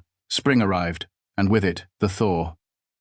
The ice on the lake broke apart with a great groan, and the water was free again. Nathan and a few neighbors helped him move his dock back into the water. The familiar task, a pleasant ritual marking the return of warmer days. As he was securing the final anchor bolt on the gangway, Mr. Abernathy came walking over, carrying 2 bottles of cold beer. Figured you could use this, the old man said, handing one to Nathan. They sat on the end of the dock, their boots dangling over the water's edge, just as Nathan had always imagined. You know, Arthur said, taking a long pull from his bottle. I was worried when she first showed up. I've seen her type before, come in with a lot of money and a lot of lawyers, and just roll right over everyone. I was a little worried myself, Nathan admitted. She had me on the back foot for a while there. But you didn't just fight her, Nathan, Arthur said, looking at him with a serious expression. That's what was different. You didn't just get angry and yell. You were methodical. You used the rules. You used her arrogance against her. You fought like an engineer. Nathan had never thought of it that way, but Arthur was right. He had approached the problem just as he would a failing bridge. He had assessed the structural weaknesses in this case, Carol's character and her fraudulent plans. He had gathered his materials, the evidence, the community support, and he had designed and executed a solution that wasn't just a patch, but a permanent fix. I guess you're right, Arthur, Nathan said with a smile. Old habits die hard. "Don't let 'em," the old man said, raising his bottle in a toast. "The world could use a few more honest engineers, and a lot fewer bullies." They clinked their bottles together, the sound a small, satisfying punctuation mark on a long and difficult chapter. The sun was warm on their faces, the water was calm, and the dock was exactly where it was supposed to be. The story of Nathan and Carol Sterling became a sort of positive legend in the surrounding region. The article in the local paper about the creation of the Conservation Fund was picked up by a larger, regional publication that was doing a series on small towns, big victories. A journalist came out and interviewed Nathan, Mr. Abernathy, and several other residents. Nathan was reluctant at first, not wanting the attention, but he realized the story wasn't really about him. It was about the power of a community to protect itself. The article, when it was published, was a sensation. It presented Providence not as a sleepy backwater, but as a town of savvy, resilient people who had stood up to a wealthy bully and won on their terms. The story resonated with people in other small towns who were facing similar pressures from aggressive developers. Nathan started getting calls and emails from mayors and council members from all over the state, asking for advice. How had he built community consensus? What were the key legal steps they had taken? How could they replicate Providence's success? He found himself in a new, unexpected role, a mentor to other small-town leaders.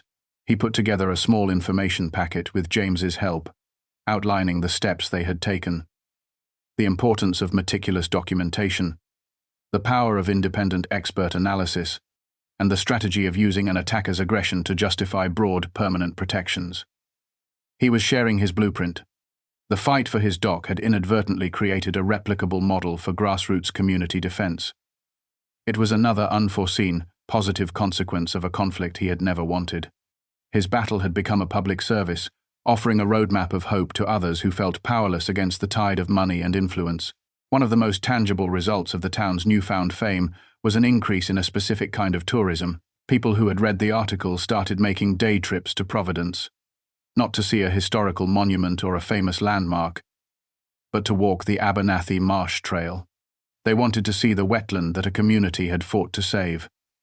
The local diner saw a significant uptick in business. The hardware store sold more birdseed and hiking boots. It wasn't a flood of tourists, but a steady, respectful stream of visitors who were drawn to the town's character. They would often stop Nathan on the street, having recognized him from the article's photo. "Are you the mayor who fought that developer?" they'd ask. "We just wanted to say, well done. You've got a beautiful town here." This new influx of visitors and positive attention had a powerful effect on the town's morale. For years, Providence had seen itself as a place that was being left behind, a quiet town that the modern world was passing by. Now, they saw themselves as a beacon, a model of civic integrity. The young people in town, who had often spoken of leaving for the big city as soon as they could, started to see their home in a new light. There was a renewed sense of pride, a feeling that Providence was a special place worth staying in, a place worth fighting for. The conflict had not only protected the town's physical landscape, but also revitalized its soul. Carol Sterling, in her quest for a perfect, sterile view, had inadvertently made the entire town more vibrant, more confident, and more connected than it had been in a generation. Her name was never mentioned, but her legacy, ironically, was one of renewal. As the second summer after the Great Conflict began, Nathan decided to undertake a new project. He wanted to build a small gazebo at the entrance of the Abernathy Marsh Trail, a place where people could sit in the shade before or after their walk. He wanted to fund it himself, a personal gift to the town. He drew up the plans, a simple, elegant hexagonal structure made of the same cedar as his dock, and submitted his application for a permit to the town planning board. This time, the process was a little different. When his application came up at the next town council meeting, Frank, the hardware store owner, made a formal motion. "Mr. Mayor," he said with a broad smile, "I move that we approve this permit, but with one amendment. I'd like to propose that the town council officially name the new structure the Parish Pavilion, in honor of the man whose integrity and perseverance made this entire conservation area possible." The motion was seconded immediately, and before Nathan could even object or blush, it was passed by a unanimous vote of the council. accompanied by another round of thunderous applause from the residents in attendance. Nathan was humbled and deeply touched. He had never sought recognition. He had simply done what he felt was right, what any good citizen and public servant should do. But he understood that the name wasn't just for him. It was a symbol for the town, a permanent reminder of that time they had all stood together. It was a monument not to a man, but to a moment. So, for the rest of that summer, Nathan built his second, and much more public, structure. People would stop by as he worked, offering a cold drink, a helping hand, or just a word of encouragement. It was the polar opposite of his experience building the dock.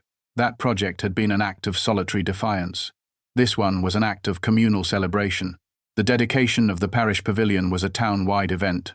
The council declared it Providence Community Day. There was a barbecue, a local band played, and children ran through the grass with painted faces.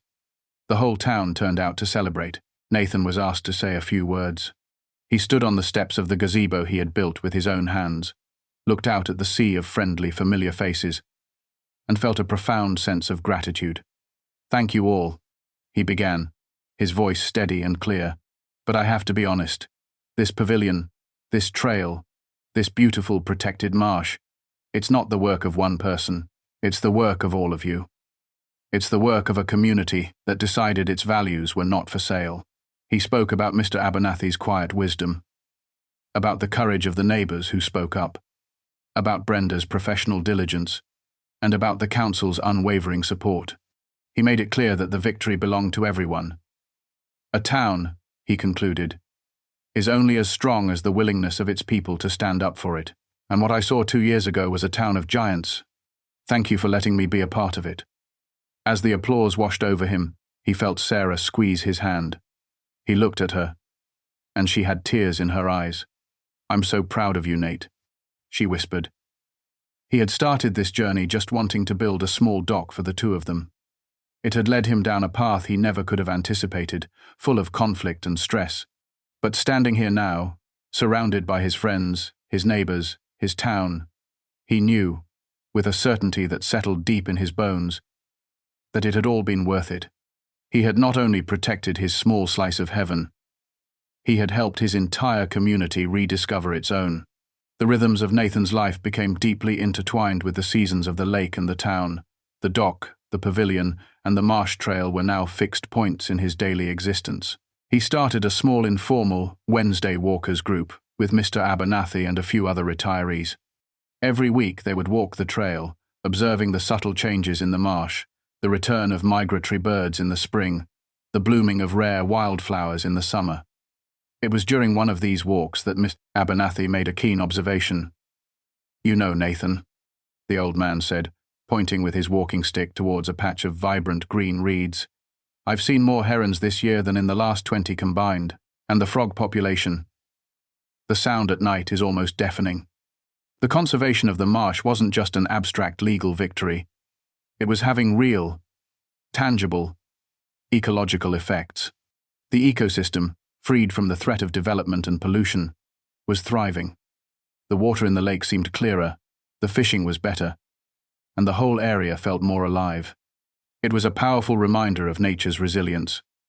All it needed was a chance, a line drawn in the sand, or in this case, the mud that declared no further. Nathan felt a deep sense of satisfaction. His engineering career had been about imposing order on the natural world, building bridges and roads that conquered terrain. But his greatest achievement, he now realized, was not in building something, but in preventing something from being unbuilt. He had helped preserve a piece of the natural world in its perfect, chaotic, and beautiful state. It was a different kind of legacy, one measured not in tons of concrete, but in the number of heron sightings and the chorus of frogs at dusk. One day, Nathan received an unexpected letter in the mail. It was from a law firm he didn't recognize. His first thought was a brief, weary flash of, "What now?" But the letter was not a threat. It was a notification. The land trust that had purchased Carol Sterling's former lot was formally donating a significant portion of the property directly to the town of Providence, to be incorporated into the Abernathy Marsh Conservation Area. Their letter stated that they were so impressed with the town's commitment to environmental stewardship that they wanted to ensure the land would be managed and protected by the local community in perpetuity. Attached was a deed, transferring the land for the symbolic sum of $1. The town now owned the very land Carol had tried to seize for her mansion. At the next council meeting, Nathan formally accepted the donation on behalf of the town. The transfer expanded the protected area by nearly 2 acres, creating an even larger, more robust wildlife sanctuary. It was the final, beautiful bookend to the long saga. The property that had been the source of so much conflict was now a public treasure, a permanent part of the town's heritage. The irony was almost too perfect. Carol's name was now on a deed held in the town archives, a historical document forever recording her as the person who sold the land that became the heart of the conservation area she inadvertently helped create. Her attempt to leave a legacy of luxury and exclusion had resulted in a legacy of nature and inclusion. Nathan couldn't help but smile. Sometimes, the best-laid plans of bullies and tyrants go spectacularly, beautifully awry. As the years passed, the story of the dock and the marsh became a foundational myth for a new generation of Providence residents. New families moved to the town, drawn by its reputation as a close-knit community with a strong sense of identity and a deep respect for its natural surroundings. When they asked about the beautiful park and trail, the older residents would tell them the story. They would speak of the arrogant developer, the harassed mayor, and the town that rallied together. The story served as a powerful lesson in civics and a source of local pride. It taught the children of Providence that laws and regulations weren't just boring rules. They were tools that could be used to protect the things they loved. It showed them that a single, well-informed citizen could make a difference, and that a united community was an unstoppable force. Nathan, now in his late 70s, would sometimes sit in the pavilion that bore his name and watch the young families on the trail. He was no longer mayor. He had retired from public life for good a few years back, but his legacy was all around him. He saw it in the pristine condition of the marsh, in the friendly waves from his neighbors. And, confidently, the town council now conducted its business. He had built a dock, and in doing so, had accidentally helped build a better town. He had defended his small piece of property, and in the process, had helped the entire community rediscover its soul. It was far more than he had ever set out to do. But as he sat there, listening to the laughter of children and the rustle of leaves in the protected woods, he knew he wouldn't have had it any other way. Nathan's expertise, honed over a lifetime and sharpened by his battle with Carol, became a quiet but crucial asset for the town long after he left the mayor's office. The new mayor, a young woman who had grown up in Providence and was inspired by Nathan's example to get involved in local politics, would often stop by his workshop for unofficial consultations. When a new proposal for a subdivision came before the board, she would bring the plans to Nathan. "What do you see here, Nate?" she'd ask, spreading the blueprints on his workbench. "What are they not telling us?" Together, they would go over the drainage plans, the environmental impact statements, and the traffic studies. Nathan would point out the potential pitfalls, the areas where a developer might try to cut corners, the questions the council needed to ask. He was the town's elder statesman, its institutional memory. He never told them how to vote, but he armed them with the knowledge they needed to make wise decisions. He was teaching the next generation how to be good stewards, ensuring that the lessons learned during the Abernathy Marsh conflict would not be forgotten. The developers who came to Providence quickly learned that this was not a town to be trifled with. The planning board was knowledgeable, the council was savvy, and the community was engaged. They expected quality, they demanded compliance, and they would not be bullied. The standard that Nathan had set of diligent, by-the-book integrity had become the town's new normal. His influence had become part of the town's DNA, a permanent upgrade to its civic immune system. One afternoon, while cleaning out his office, Nathan came across the old 3-inch binder. He blew a layer of dust off the cover and opened it. Inside were the meticulously organized records of his war with Carol Sterling, copies of the threatening letters, photos of the spotlight, the official complaint about the septic smell, the case number for the false police report. It felt like a lifetime ago. He flipped through the pages, a wry smile on his face. It was a catalogue of absurdity, a monument to one woman's spectacular self-destruction. He thought about throwing it away. The fight was over. The victory won. There was no need to hold on to these old grievances, but he stopped. He closed the binder and placed it on a high shelf in his workshop. It didn't belong in the house, a place of peace, but it belonged somewhere. It was a reminder that peace is not a given, but something that must be defended. A reminder that the tools of civilization, laws, procedures, evidence are powerful weapons in the hands of those who are patient and principled. And a reminder that even the most determined bully will eventually be defeated by the simple, quiet strength of a community that refuses to back down. The binder was a historical document. It was the story of how a small, unassuming dock had held the line against a tidal wave of arrogance, and in doing so, had saved a town. It had earned its place on the shelf. The tale of the parish pavilion and the Abernathy Marsh had one final, unexpected chapter. A professor of public administration at the State University caught wind of the story and contacted Nathan. He was writing a textbook on local governance and was fascinated by the case. He saw it as a perfect real-world example of several key principles: effective use of zoning law, community organizing, and the ethical responsibilities of public officials. The professor spent a week in Providence, interviewing Nathan, James, Brenda, and other members of the community. He was deeply impressed by the town's sophisticated, multi-pronged approach to the problem. "You all engaged in what we call strategic incrementalism," the professor explained to Nathan over coffee at the diner. "You didn't just react. You absorbed each of her attacks, documented it, and used it to build a larger, more comprehensive counter-strategy. Your response to the dock complaint evolved into the defense of the wetland, which then became a permanent conservation policy. It's a textbook case, and I mean that literally. It's going in the book."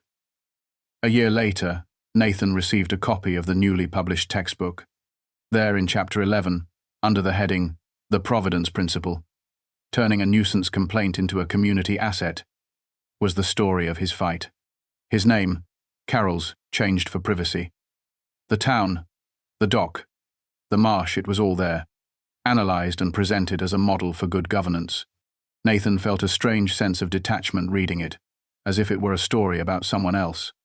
But he also felt a deep sense of pride. The battle he had fought in his backyard was now being taught to future generations of city managers, mayors, and public servants. His quiet, stubborn stand for what was right had been codified, immortalized in the dry, academic language of a university textbook. It was, he thought, the most unlikely and most fitting epitaph for the whole affair. Nathan's grandchildren, now teenagers, loved visiting the lake.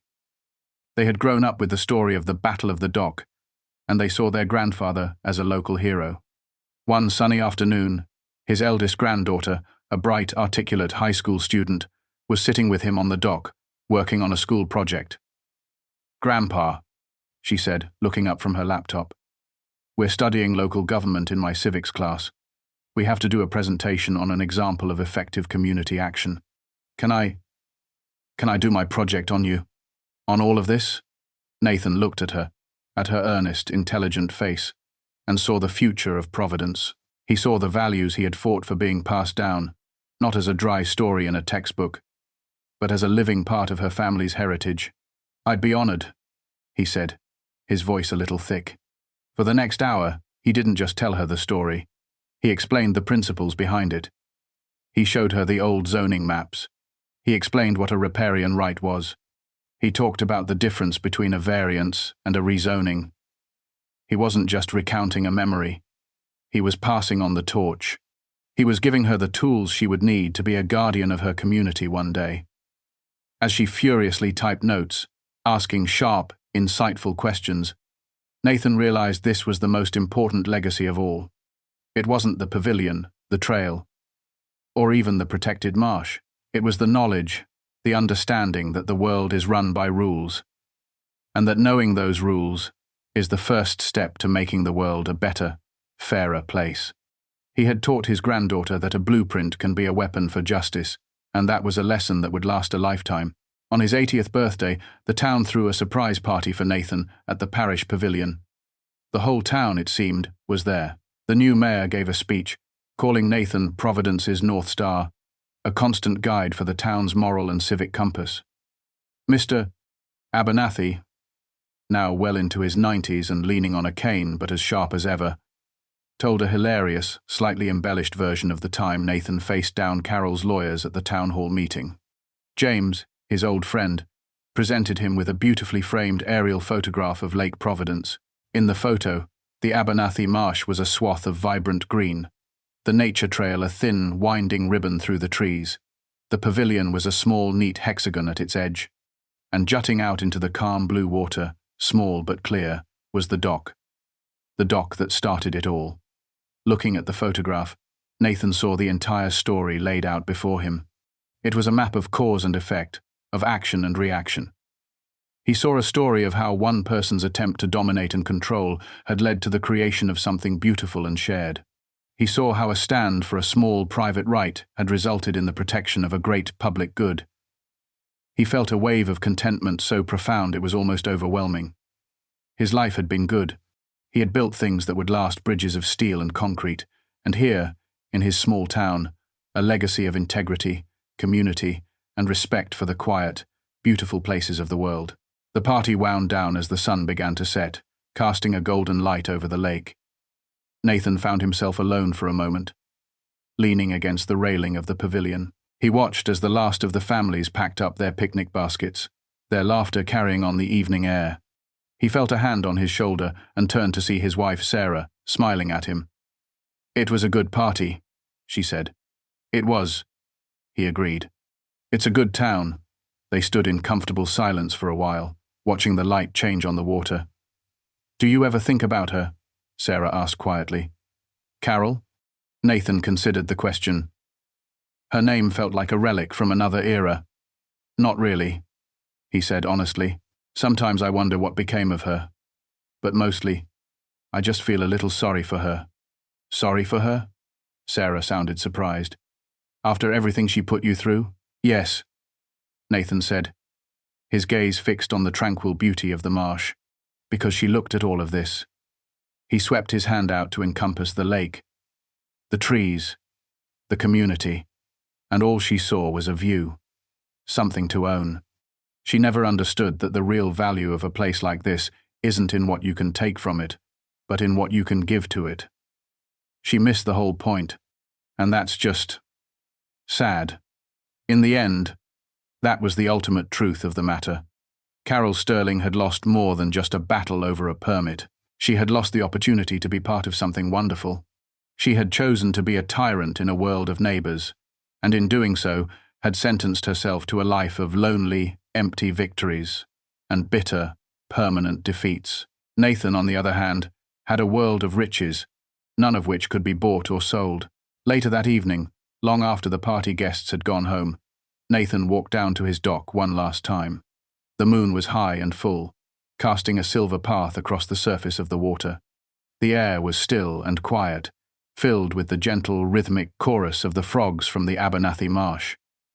That sound, he thought, was the real sound of victory. It was the sound of a healthy, thriving ecosystem, a sound she had tried to silence with concrete and manicured lawns. He sat down in one of the old Adirondack chairs, the wood weathered and smooth from years of use. He thought back to that first day, standing on this very shore, a permit in his hand and a simple dream in his heart. He could never have imagined the journey that humble piece of paper would take him on. It had been a long and arduous fight, a test of his patience, his principles, and his resolve. It had forced him to be more than just a retired engineer. It had forced him to be a leader, a strategist, a defender. He had been forged in the fire of a petty conflict and had come out stronger, and so had his town. He looked over at the empty lot next door, now a dark, natural silhouette against the moonlit sky. It was peaceful. He looked at his own home, the warm lights glowing in the windows. It was his sanctuary. And he looked out at the lake, a timeless, placid mirror of the heavens. It was his solace. Everything was in its right place. The balance had been restored. Nathan's influence extended in ways he never expected. The Providence Principle became a minor phenomenon. The town was invited to join a statewide coalition of small municipalities dedicated to sustainable development and environmental protection. Providence, once seen as a quiet, unremarkable town, was now a respected voice in regional policy discussions. Their success story became a powerful tool. When the coalition lobbied the state legislature for stronger wetland protection laws, it was Nathan's story they told. They presented the dueling environmental reports, the evidence of corporate fraud, and the tale of a community that fought back. The narrative was so compelling, so clear in its demonstration of the loopholes in the existing laws, that it spurred real change. A new bill, nicknamed the Providence Act by its supporters in the legislature, was passed. It increased the penalties for submitting fraudulent environmental data, created a state fund to help small towns afford independent surveys when challenging developers, and strengthened the non-disturbance buffers around critical habitats. A small fight, started by one man's desire to build a dock, had resulted in new, statewide legal protections for countless acres of vulnerable land. It was a ripple effect that extended far beyond the shores of Lake Providence, a testament to the idea that a single, well-aimed stone of integrity could create waves of change that could travel for miles. Nathan read about the bill's passage in the paper, a deep and abiding sense of accomplishment warming him more than his morning coffee. As Nathan entered his final years, he found a deep and abiding peace. His life was quiet, but it was full. It was filled with the love of his wife and family, the respect of his community, and the gentle rhythms of the natural world he had fought to protect.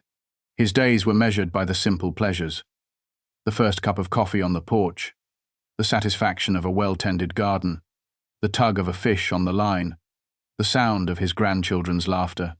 He had faced his Goliath and had won, but the victory had not made him arrogant or proud. It had made him humble.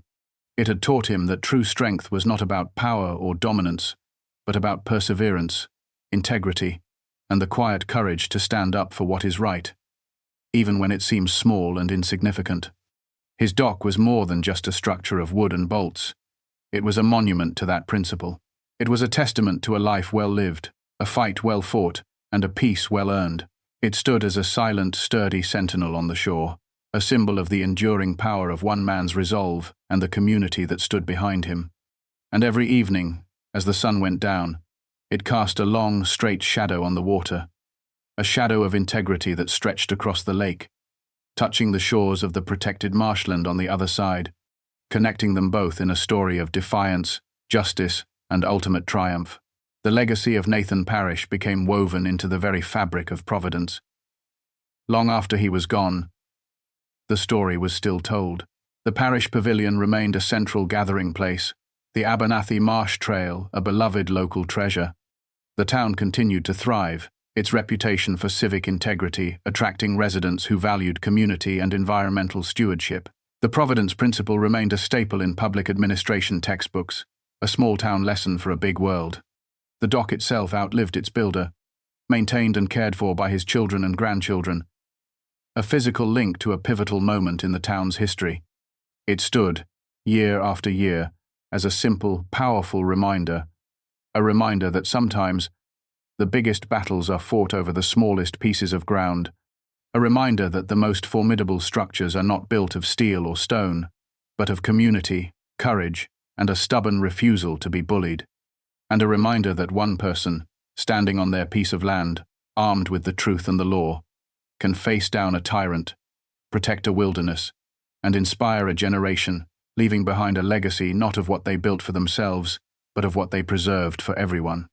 The calm waters of Lake Providence held that story, and would continue to reflect it in the quiet light of every sunset, a timeless tale of how one good man and his humble dock made all the difference.